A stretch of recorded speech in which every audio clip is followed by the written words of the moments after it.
생활을 하던 나머지 사람들을 다 불러 모아서 이렇게 제안을 했습니다. 자신의 그 정원에 있는 수영장에다가 상어를 한 마리 풀어다 넣고는요, 이 수영장 속에 들어갔다가 헤엄쳐서 나오는 사람에게는 내가 그것이 무엇이 되든지 간에 세 가지의 소원을 내가 들어주겠다, 이렇게 이야기를 했어요. 사람들이 다 무서워서 아무도 그 풀장 안으로 들어가지 않습니다. 그런데 이때 어떤 젊은 남자 하나가 풍덩하고는 그 풀장 안으로 들어가서는 급히 헤엄을 쳐서 풀장 바깥으로 나왔습니다. 이제 이 부자가 이 젊은 청년에게 묻습니다. 이 세 가지 소원이 무엇인지 말을 하면 내가 다 들어주겠어. 청년이 이 부자에게 이야기하기를, 먼저 첫 번째, 아까 보니까 응접실에 걸려있던 총이 하나 있던데 그 총을 저에게 주십시오. 그래서 좋습니다. 그러고는 이제 거기서 일을 하는, 그 부자의 집에서 일을 하는 집사를 시켜서 그 총을 건네주었습니다. 이제 두 번째 소원이 뭡니까? 물으니까 이 청년이 하는 말이, 총알을, 이 총에 끼워 쓸 수 있는 총알을 저에게 주십시오. 그렇게 이야기를 했습니다. 부자가 이제 총알을 건네줬습니다. 이제 세 번째 소원이 무엇인지 이야기를 해보십시오. 그러니까 갑자기 그 수영장 주위에 몰려있던 사람들을 바라보면서 총을 겨누면서 뒤에서 나를 민 사람이 누군지 나오라고 소리를 쳤다라고 합니다. 뭐 조금 썰렁한 얘기일 수도 있지만, 이 밤에 다들 피곤한 가운데 나오셨는데 조금 재미있는 얘기를 하고자 제가 준비를 해봤습니다. 근데 이제 한편으로 또 생각을 해본다면 이제 그런 생각도 해볼 수가 있지 않습니까? 이 청년이 물에 빠진 것은 자유로 물에 뛰어든 것이 아닌데, 사람들은 이 청년이 자유로 물에 뛰어든 것이라고 생각을 했단 말이죠. 어떤 일이 있을 때 그 일이 일어난 이유가 무엇인지를 잘 찾아내는 것은 정말로 중요한 일입니다. 그리고 그 일이 일어난 이유가 무엇인지를 알아냈다면 그 일을 어떻게 해결해 나갈 것인지 해결 방침을 잘 찾는 것도 정말로 중요한 일입니다. 1969년에 미국 나사에서 달로 우주선을 쏘아 올렸습니다. 당시에 미국과 소련은 서로 경쟁적으로 인공위성이나 또 우주 비행을 위한 그 연구와 개발을 했었는데, 문제는 이제 미국 우주 비행사가 우주에 나갔을 때 필요할 메모가 있어서 이걸 쓰려고 하니까 볼펜에 심이 안 나오더라는 거죠. 글자가 써여지지 않더라는 겁니다. 당연한 것이, 이제 볼펜은 중력에 의해서 움직이는 것 아니겠습니까? 그러니까 볼펜을 들고 글을 쓰면 볼펜 안에 있는 잉크가 중력의 힘 때문에 제일 밑에 있는 것이 이제 움직여서 볼을 통해서 글자가 쓰여지고요. 그러면 제일 밑에 있는 잉크가 나가고 나면 그 위에 있는 잉크가 밑으로 내려옵니다. 중력 때문에 이렇게 밑으로 내려온다는 거죠. 그래서 계속해서 이렇게 볼펜을 쓸 수 있다는 겁니다. 우리가 경험적으로 볼펜을 거꾸로 들고 쓸면 처음에 조금 나오다가 안 나옵니다.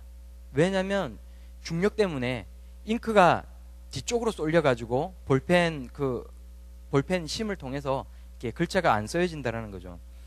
그래서 이 미국 나사에서는 이 문제를 해결하기 위해서 무중력 상태에 있는 그 우주에서도 글을 쓸 수 있는 볼펜을 만들기 위해서 엄청난 예산을 투입을 하고요. 또 뛰어난 과학자들을 다 불러 모아서 대대적으로 연구를 했습니다. 그리고 드디어 미국은 무중력 상태에 있는 우주에서도 글을 쓸 수 있는 볼펜을 만들었고요. 그리고 이것을 광고를 했습니다. 이것이 바로 미국 과학의 승리요, 많은 돈과 시간과 인력을 투입해서 우주에서도 쓸 수 있는 엄청난 볼펜을 만들어 놓으라, 이렇게 광고를 했습니다. 그런데 이 광고를 들은 그 옛 소련의 우주 비행사들은 그냥 이제 실소를, 이제 웃음을 터뜨렸다고 합니다. 왜냐하면 이 소련의 우주 비행사들은 우주에서 만약에 메모할 것이 있으면요, 볼펜으로 쓰는 것이 아니고 연필 한 자루로 쓰는 겁니다. 연필이 있으면 볼펜이 있을 필요가 없는 거거든요. 무중력 상태의 우주에서 단지 필기를 할 목적으로 도구가 필요한 것이라면 그것이 굳이 볼펜일 이유가 없는 겁니다. 연필 한 자루면 충분한 것 아니겠습니까? 무중력 상태의 우주에서도 쓸 수 있는 볼펜을 만든 미국 나사는 과연 천재들의 집단인지 아니면 바보들의 집단인지, 뭐 이쯤이면 우리가 한번 헷갈리지 않습니까? 이처럼 우리가 어떤 문제가 있을 때에 그 문제 해결책을 잘못 인식하면 엉뚱한 데에 우리 힘을 다 뺄 수가 있다는 것입니다. 오늘 우리가 함께 보는 이 본문 말씀은요, 솔로몬 왕이 최초로 성전을 완공을 하고 이 성전을 하나님께 봉헌하면서 드리는 기도가 이 내용입니다. 열왕기상 5장부터 8장까지의 내용은 솔로몬이 왕이 되고 난 뒤에 이제 성전 완공을 하고 기도를 하고 이 봉헌식을 드리는 내용이 8장까지 나오는 것이거든요. 그런데 이 기도에서 솔로몬은 7가지의 문제를 우리가 만나게 될 때에 하나님께서 그 문제를 해결하여 주옵소서라고 기도를 하면서 동시에 이 문제들 앞에서 우리는 또한 어떻게 해야 할 것인가에 대한 행동 지침과 해결책을 제시해 주고 있는 것입니다. 오늘 함께 보시는 본문은 4가지의 문제가 나오고 있고요. 이 본문 뒷부분 41절 이하에 나머지 3가지의 문제가 등장하고 있습니다. 그런데 우리 금요철야 예배는 이제 담임 목사님으로부터 시작해서 관행적으로 우리가 함께 큐티즈로 사용하고 있는 생명의 말씀에 그 성경 본문을 따라 진행되고 있기 때문에 새벽 기도가 그렇게 진행되고요. 또 금요철야 예배도 이제 토요일은 우리가 새벽 기도가 없기 때문에 토요일 날 할 그 새벽 기도의 그 성경 본문을 가지고 금요철야 예배 때 시간대 하는 거거든요. 그래서 오늘 나오는 7가지의 이 제안과 이 문제들 가운데 4개는 오늘 하고 나머지 3개는 주일 새벽 기도 때 새벽 기도 설교를 담당하시는 분이 이제 하게 됩니다. 그 본문이 그렇습니다. 그러면 이제 오늘 본문을 통해서 이 4가지의 문제가 무엇인지에 대해서 우리가 함께 나눠보고자 합니다. 첫 번째 문제는 정의로운 판결이 이루어지게 해달라고 간구하는 것입니다. 해당 본문은 31절, 32절에 나오고 있습니다. 만일 어떤 사람이 이웃에게 범죄를 했는데 자기는 죄를 지은 적이 없다라고 이야기를 합니다. 그래서 이제 이 성전에 와서도 맹세를 합니다. 나는 죄를 지은 적이 없습니다. 이렇게 맹세를 해요. 사람들은 이 사람이 진짜 범죄한 것을 본 적이 없습니다. 증거도 가지고 있지 않습니다. 이제 소위 심증은 있는데 저 사람이 어떤 죄를 지었다라는 심증은 있는데 물증이 없어요. 그럴 때 하나님께서는 하늘에서 이 사람이 하는 말을 들으시고 선악간에 판단하여 주옵소서라고 솔로몬은 기도를 하고 있는 것입니다. 사람이 사람을 판단하는 데는 한계를 가질 수밖에 없습니다. 하지만 하나님의 공의를 실현시키고 더욱 안전한 사회를 만들기 위해서는 하나님께서 선한 사람은 선한 대로 갚아주시고 악한 사람은 그 악한 대로 심판하여 달라라고 솔로몬은 기도를 하고 있는 것입니다. 두 번째는 전쟁에서 패했을 때를 위한 기도입니다. 해당하는 본문은 33절에서 34절까지의 내용입니다. 그런데 이 전쟁에서 패한 이유는 다른 곳에 있는 것이 아니라 하나님께 범죄한 것에 있어서 하나님께 범죄를 했기 때문에 전쟁에서 패했다는 것입니다. 하나님은 역사를 주관하시고 섭리하시는 분 아니십니까? 모세는 실제로 레위기와 신명기의 말씀을 통해 하나님의 백성이 죄를 지으면 이방인의 손에 하나님께서 넘기실 것이라고 이야기를 하고 있습니다. 여호수아 때 아간이 범죄한 것 때문에 아이성에서 패배를 한 역사가 있고요. 또 사사 시대에도 끊임없는 범죄와 우상 숭배 때문에 이방인들에게 고통을 당해 왔습니다. 그러므로 만일 주의 백성이 하나님께 범죄하여서 적국 앞에 패하게 될 때에는 어떤 다른 데서 이유를 찾을 것이 아니라 스스로 자기를 돌아보아서 하나님 앞으로 마음을 돌이키라고 우리들에게 권고를 하고 있는 것입니다. 그리고 주님을 인정해야 한다라고 말을 합니다. 하나님은 살아계시고 이 모든 것을 주관하시는 하나님의 섭리라고 우리가 깨닫고 인정해야 된다라고 말씀하고 있는 것입니다. 그것이 첫 번째로 문제 해결을 위한 그 인식의 작업이고, 그리고 나서는요 문제의 바른 해결책을 찾아야 하는데 그 해결책은 어떤 인간의 지혜나 노력으로 또 돈과 사람의 인력으로 해결할 수 있는 것이 아니라 주의 이름을 인정을 하고 이 성전에서 주께 기도하며 간구해야 하노라고 솔로몬은 우리들에게 말을 하고 있는 것입니다. 우리가 어떤 불행을 당했을 때에 그 이유와 그 원인이 다 죄를 지었기 때문이라고 말을 할 수 있는 것은 아닙니다.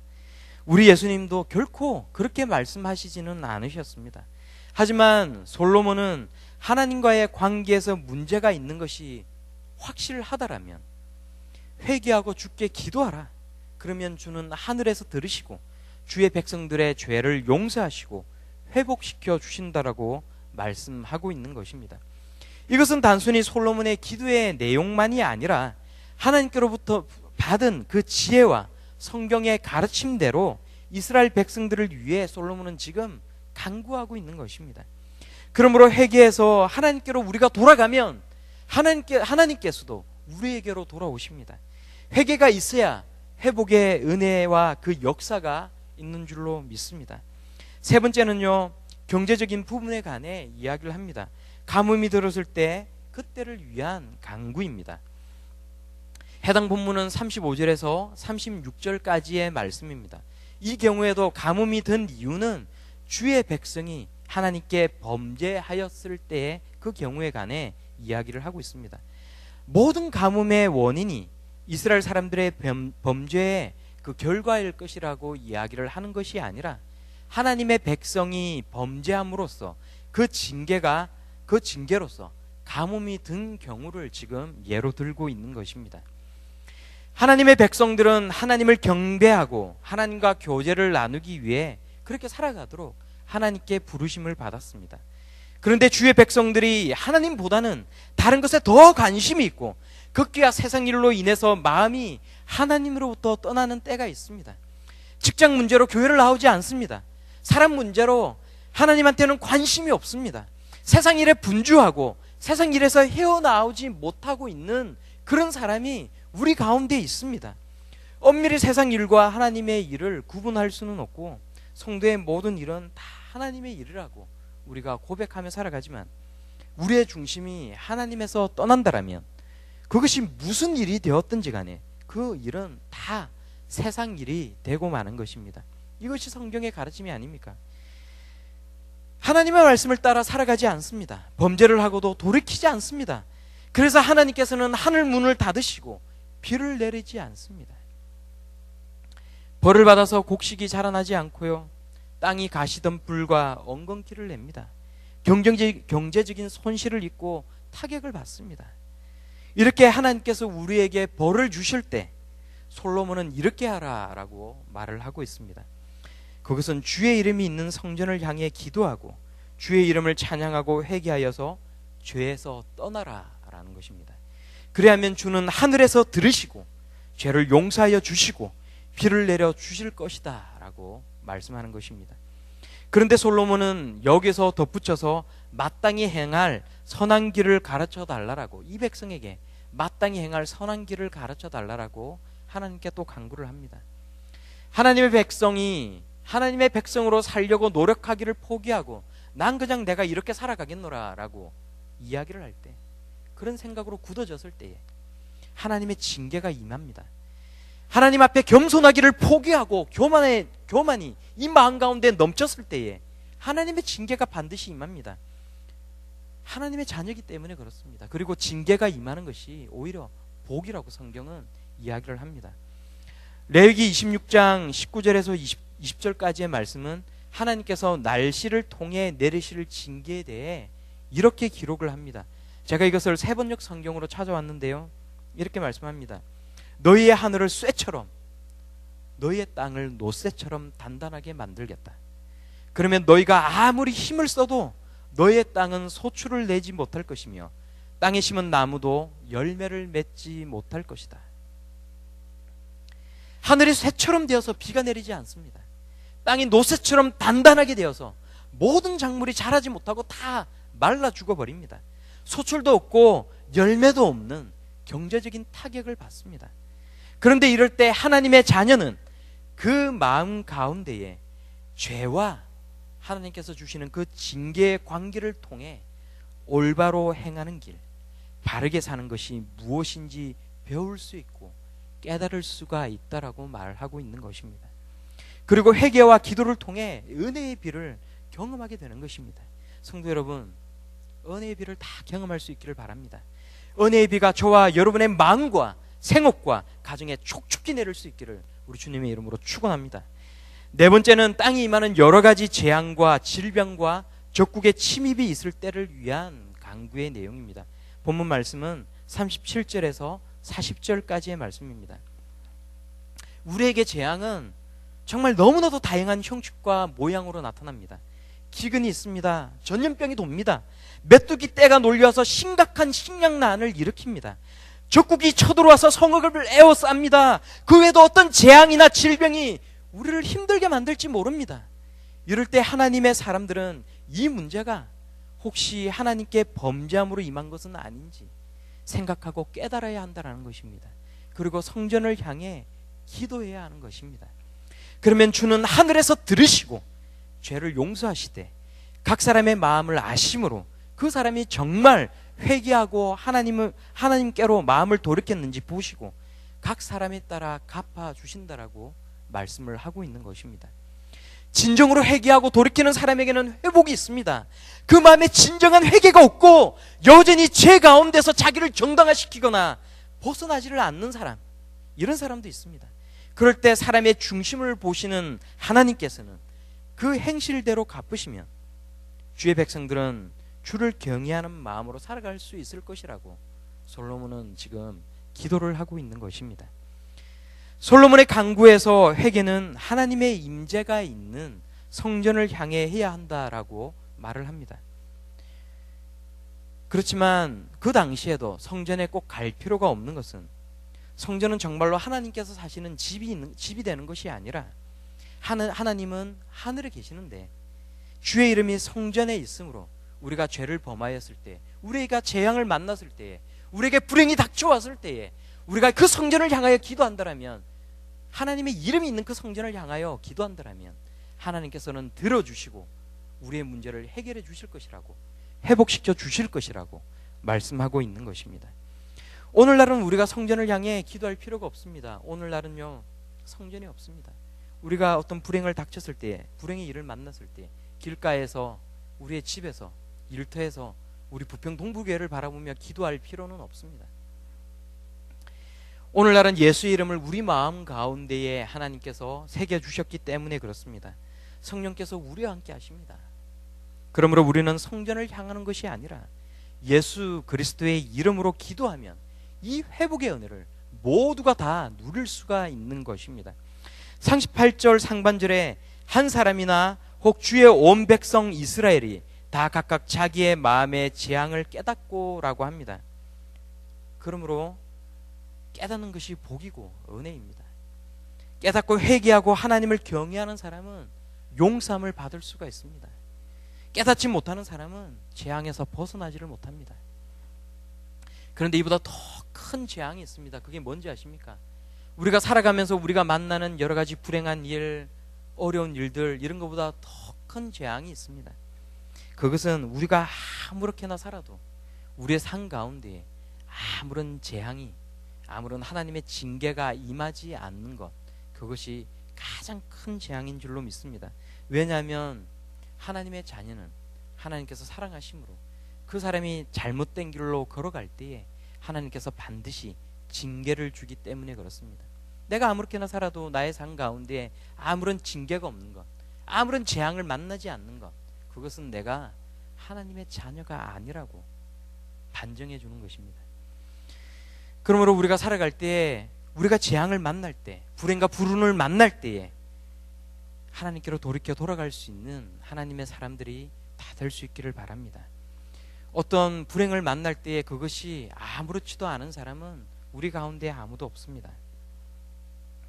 우리 가운데 불행을 만날 때에 그것을 아파하고 힘들어하고 그것 때문에 불평하기 전에 과연 나에게 어떤 잘못이 있는지, 내 마음이 하나님께로부터 떠난 것은 아닌지, 그래서 하나님께 나에게 깨달으라고 징계를 주시는 것은 아닌지 스스로 돌아보고 하나님 앞에 회개하고 기도하고 하나님 앞으로 나올 수 있는 저와 우리 성도님들이 다 될 수 있기를 바랍니다. 우리가 기도하는 것은 또한 하나님께서 우리에게 주신 큰 복인 줄로 믿습니다. 성경은 하나님께서 우리에게 주신 많은 약속들이 있습니다. 우리가 오늘 본문 가운데는 나오지 않지만 솔로몬이 하나님 앞에 기도한 그 첫 번째 내용이 뭔지 기억나십니까? 새벽기도 나오신 분들은 다 아시겠지만 솔로몬이 이 기도를 하기 전에 하나님 앞에 먼저 한 기도는, 하나님은 신실한 언약의 하나님이신데 나의 아버지 다윗을 통해 약속하신 것을 나를 통해 이루게 해주셨습니다. 그러므로 성전을 짓게 해주시겠다라고 말씀을 하셨사온데 하나님의 그 신실한 언약대로 제가 오늘 이 성전을 짓게 하여 주셨습니다라고 기도한 내용입니다. 우리가 기도하는 것이 왜 큰 복입니까? 그것은 하나님께서 우리들에게 주신 이 언약의 말씀들이 우리의 기도를 통해 우리의 삶 가운데 성취케 하기 때문에 우리의 기도가 큰 복인 것입니다. 기도하지 않는 사람은 하나님께 복을 받을 수가 없습니다. 기도하는 사람은요, 하나님께서 성경을 통해 우리에게 약속하신 모든 복을 다 누리고 살아갈 수가 있는 것입니다. 그러므로 우리에게 어떤 어려움이 있을 때뿐만이 아니라 우리에게 닥칠 재앙을 대비할 수 있는 방법이 있는데, 그것은 우리가 하나님의 말씀을 붙들고 하나님 앞에 기도하며 나아가는 것인 줄로 믿습니다. 기도하는 사람은 망하지 않습니다. 기도하지 않는 사람은 하나님의 은혜를 받을 수가 없습니다. 그러므로 우리가 오늘 이 자리에 나온 것은 하나님의 은혜를 받기 위함이요, 우리의 모든 삶의 문제에서 회복되기 위함이요, 하나님의 신실한 이 언약의 말씀이 우리의 삶 가운데에 실현되는 것을 경험하고 목격하기 위한 것임을 믿습니다.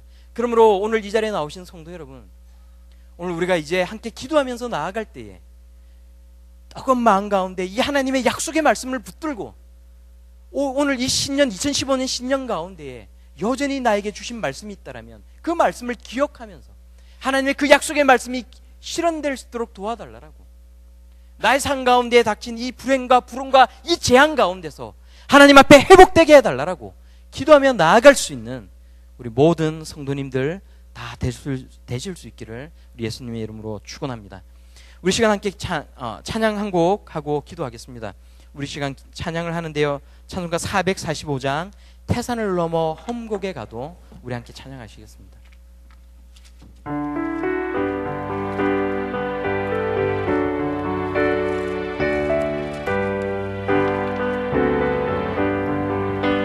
태산을 넘어 험곡에 가도 빛가운데로 걸어가면 주께서 항상 지키시기로 약속한 말씀 변치 않네.